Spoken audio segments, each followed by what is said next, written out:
L'AFD travaille au Brésil parce que deux dimensions se sont rencontrées au Brésil. La première, c'est le voisinage. Le Brésil, pays frontalier de la France, l'Amapá et la Guyane.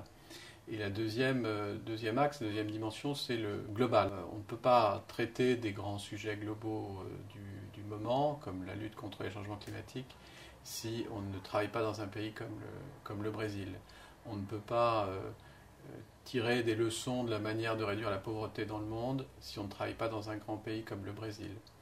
Et c'est non seulement donc une nécessité pour ces deux raisons, mais c'est aussi un motif de fierté pour une institution comme la nôtre de pouvoir travailler avec un grand pays comme le Brésil.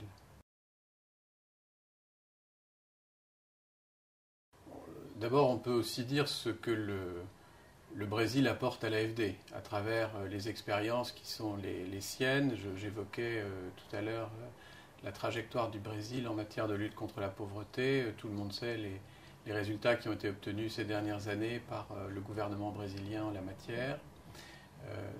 Tout le monde sait aussi ce que le Brésil a fait pour développer une gouvernance fédérale adaptée à son immense territoire. Donc ce que l'AFD cherche à apporter, c'est d'abord de se mettre en position de bien comprendre les demandes brésiliennes et d'essayer d'y répondre.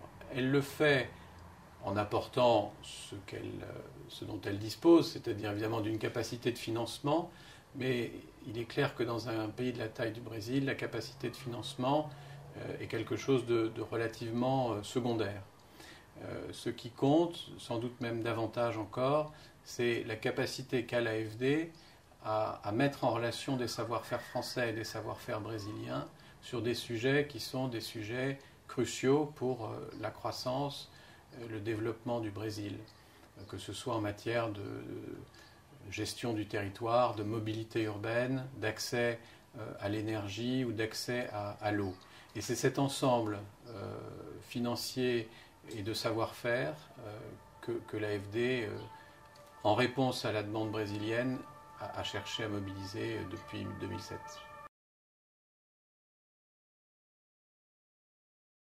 La première, historiquement, a été le financement du réseau de bus de Curitiba.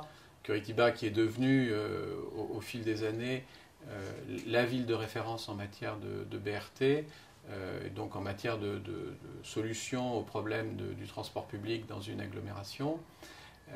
L'AFD le fait aujourd'hui en préparant un financement qui va appuyer la politique des transports dans l'État de Rio, et ça n'est pas une petite chose que de contribuer à améliorer les transports publics dans une agglomération de 12 millions d'habitants. Elle espère le faire bientôt en travaillant avec l'État du Minas Gerais, en soutenant sa politique d'investissement dans le cadre du programme de gestion de la citoyenneté. Elle le fait avec la compagnie d'électricité du Rio Grande do Sul en l'aidant à moderniser ses infrastructures de production d'électricité pour à la fois produire une électricité plus durable tout en permettant aux populations d'avoir un accès à ce service essentiel et puis dans d'autres secteurs avec d'autres opérations. L'eau, par exemple, est aussi un secteur dans lequel nous intervenons.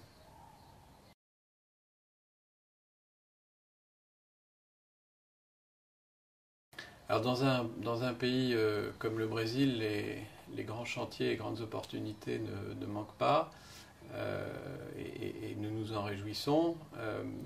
Nous sommes entrés en discussion avec la Banque nationale de développement économique et social du Brésil, qui est une grande institution qui finance les politiques de développement et d'investissement du Brésil. Nous sommes en discussion avec l'État du Minas Gerais, je vous le disais tout à l'heure, et nous espérons concrétiser ces discussions en 2012. Et puis nous avons aussi avec le Brésil un intérêt commun pour la coopération en pays tiers.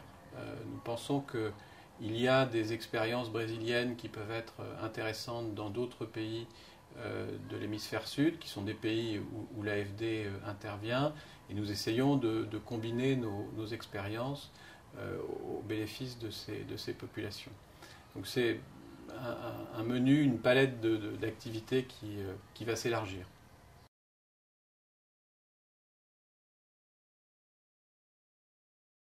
Ce que nous faisons au Brésil fait écho à ces grandes négociations internationales qui sont parfois perçues comme des exercices un peu lointains, mais qui en réalité, dont on retrouve en fait les thématiques, les enjeux à travers l'action d'une institution de développement comme l'AFD dans un pays comme le Brésil. Et je crois que ça vaut la peine de souligner le lien qui existe en fait entre ce que nous faisons au plan bilatéral au Brésil et puis les défis que Rio+20 se propose de relever.